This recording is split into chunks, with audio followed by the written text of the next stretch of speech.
Telangana cabinet విస్తరణకు ముహూర్తం ఖరారైంది. ఎంతో కాలంగా కూడా తెలంగాణ కేబినెట్ విస్తరణ కోసం ఎదురు చూస్తూ ఉన్నారు. అయితే ఆదివారం తెలంగాణ మంత్రివర్గ విస్తరణ జరగబోతోంది. మంత్రివర్గ విస్తరణకు హైకమాండ్ గ్రీన్ సిగ్నల్ ఇవ్వడంతో అందుకు సంబంధించిన ఏర్పాట్లను చేసేందుకు ప్రభుత్వం సిద్ధమైంది. కేబినెట్ లో మొత్తం 6 స్థానాలు ఖాళీగా ఉండగా 3కి మంత్రివర్గంలో తీసుకోవాలని నిర్ణయించారు. దీనిపై సాయంత్రానికి రాజ్భవన్ నుంచి అధికారిక ప్రకటన రావచ్చని అర్థమవుతోంది.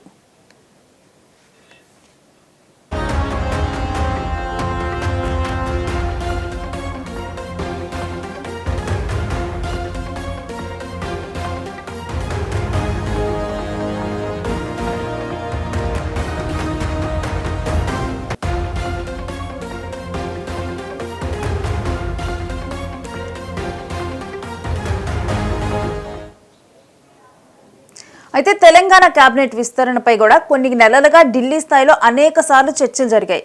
ఇటు సీఎం, డిప్యూటీ సీఎం సహా అనేక మంది ముఖ్య నేతలు కూడా అభిప్రాయాన్ని కాంగ్రెస్ హైకమాండ్ తీసుకోవడం జరిగింది. కేబినెట్ లో చోటు ఆశించే వారి సంఖ్య కూడా భారీగా ఉంది. అయితే అనేక సామాజిక ప్రాంతీయ సమీకరణాలను కూడా పరిగణలోకి తీసుకొని దీనికి సంబంధించి చర్చలు జరపడం జరిగింది. తెలంగాణ కాంగ్రెస్ వ్యవహారాల ఇన్ఛార్జ్ మీనాక్షి నటరాజన్ క్షేత్రస్థాయిలో అసలు నేతల అభిప్రాయాలు ఏ విధంగా ఉన్నాయి అని కూడా తీసుకొని దాన్ని హైకమాండ్ కూడా ఒక నివేదిక ఇచ్చినట్లుగానైతే తెలుస్తుంది. అయితే కేబినెట్ లో చోటు కోసం కొంతమంది నేతలైతే తీవ్రంగా ఇప్పటికి కూడా ప్రయత్నిస్తూనే ఉన్నారు. వివేక్ వెంకటస్వామి, కోమటిరెడ్డి రాజగోపాల్ రెడ్డి, ఏనుగు సుదర్శన్ రెడ్డి, వాకిటి శ్రీహరి, ప్రేమ్ సాగర్ రావు, మదన్ మోహన్ రావు, ఆది శ్రీనివాస్, విజయశాంతి ఈ రేసులోనైతే ఉండటం జరిగింది. మరోవైపు నల్గొండ నుంచి బీసీ కోటాలో బీర్ల ఐలయ్య, ఎస్టీ కోటాలో శంకర్ నాయక్ పేర్లు కూడా తెరపైకి వస్తున్నాయి. తమకు కూడా కేబినెట్ లో చోటు కల్పించాలని కొద్ది రోజుల నుంచి కూడా పలువురు మాదిక సామాజిక వర్గం నుంచి కూడా ఎమ్మెల్యేలు కాంగ్రెస్ నాయకత్వాన్ని కోరుతూ ఉన్నారు.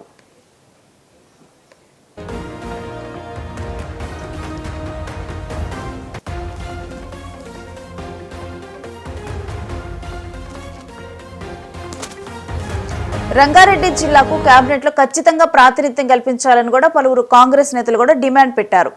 అయితే ఈ కోటాలో మల్లెడ్డి రంగారెడ్డి, రామ్మోహన్ రెడ్డి తీవ్రంగా ప్రయత్నాలు చేస్తూ ఉన్నారు. ఎక్కువ మంది నేతలు కేబినెట్ రేసులో ఉండటంతో ఎలాంటి సమీకరణాలు పరిగణలోకి తీసుకొని ఈసారి కేబినెట్ లో ఎవరికి చోటు దక్కుతుంది అనే అంశంపైనైతే ఆసక్తి నెలకొని ఉంది. అయితే మంత్రివర్గ విస్తరణ విషయంలో కాంగ్రెస్ నాయకత్వం కూడా వ్యూహాత్మకంగా వ్యవహరిస్తున్నట్టు మనకు తెలుస్తుంది. ఆశావహులు అసంతృప్తి చెందకుండా మరో 3 స్థానాలు ఖాళీగా ఉంచాలని నిర్ణయించినట్లు సమాచారం. సో ప్రెసెంట్ అయితే మంత్రివర్గ విస్తరణకు కాంగ్రెస్ అధిష్టానం గ్రీన్ సిగ్నల్ ఇచ్చింది. అయితే ఈసారి ఆశావహుల సంఖ్య చాలా ఎక్కువగా ఉన్నట్లు తెలుస్తోంది. మొత్తం కూడా 6 స్థానాలకైతే ప్రెసెంట్ ఖాళీగా ఉంది. అయితే ఈ 6 స్థానాల్లో కూడా 3 స్థానాలు భర్తీ చేయనున్నట్లుగానైతే తెలుస్తూ ఉంది. కేవలం 3కి మాత్రమే చోటు లభించనున్నట్లు తెలుస్తూ ఉంది. అయితే ఈ 3 స్థానాలకు కూడా ఎక్కువ పోటీ నెలకొని ఉన్నట్లు తెలుస్తూ ఉంది. మరోవైపు అయితే ఇప్పటికే అసలు దీనికి సంబంధించి ఎవరికి అంటే హైకమాండ్ ఆల్రెడీ కూడా ఇటు కింది స్థాయి వాళ్ళ దగ్గర నుంచి కూడా ఇటు రాష్ట్ర స్థాయి నుంచి కూడా ప్రజెంట్ అభిప్రాయాల సేకరణ తీసుకోవడం జరిగింది. ఇక్కడ నేతలతో చర్చించి కూడా ఎవరెవరు అన్న దాన్ని బట్టి కూడా ప్రజెంట్ అయితే ఒక నివేదిక అందించినట్లయితే హైకమాండ్కి అర్థమవుతుంది. దాన్ని బట్టే ఒక నిర్ణయం కూడా తీసుకున్నారు. ఆ 3 ఎవరనేది కూడా హైకమాండ్ ఒక నిర్ణయం తీసుకుంది. అయితే మరోవైపు ఈ మంత్రివర్గ విస్తరణ కోసం కూడా చాలా రోజులుగా కూడా తెలంగాణ కేబినెట్ విస్తరణ ఎప్పుడు ఉంటుందని కూడా వెయిట్ చేస్తూ ఉన్న సిచ్యువేషన్ నెలకొని ఉంది. ఇలాంటి టైంలో హైకమాండ్ నుంచి గ్రీన్ సిగ్నల్ ఇవ్వటము, ఇటు మంత్రివర్గ విస్తరణ పూర్తవబోతుందని తెలియటము. బట్ 6 స్థానాలు ఉన్న ప్లేస్లో కేవలం 3 స్థానాలనే భర్తీ చేయనున్నట్లు, అది కూడా ఒక స్ట్రాటజీ ప్రకారం. అంటే ఆశావహుల సంఖ్య చాలా ఎక్కువగా ఉంది. అలాంటప్పుడు డెఫినెట్గా ఆశించిన వాళ్ళు భంగపడే అవకాశం ఉంది, డిసప్పాయింట్ అయ్యే అవకాశం ఉంది. కాబట్టి 3 స్థానాలని భర్తీ చేయనున్నట్లుగా అర్థమవుతోంది. సో దానివల్ల ఆశావాహకులు కూడా ఎక్కువగా మరొక 3 స్థానాలకి చోటు ఉంది కదా అని వెయిట్ చేసే ఛాన్స్ ఉంటుంది. కాబట్టి ఈ విధంగా కూడా ఒక స్ట్రాటజీ ప్లాన్ చేసినట్లు అర్థమవుతుంది.